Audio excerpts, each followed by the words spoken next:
новогоднего торжества. Сегодня в Цивильском районе действительно добрый день, потому что иначе быть не может в год литературы, потому что сегодня в Цивильском районе открывается памятник Печкину. Слово для открытия предоставляется Александру Николаевичу Казакову.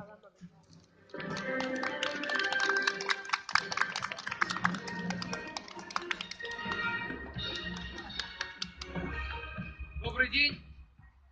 Действительно, памятник Печкину. Почему спрашивают именно Печкин? Потому что Печкин любил читать все заметки.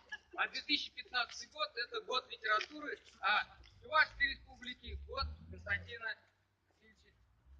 Поэтому открываем мы именно памятник Печкину. В руке у него книга. Все это вы сейчас сами увидите.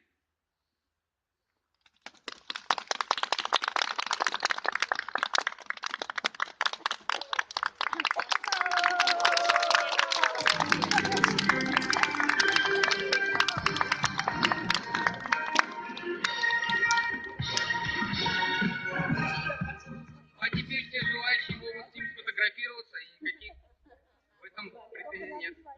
Подойти поближе, потрогать, посмотреть.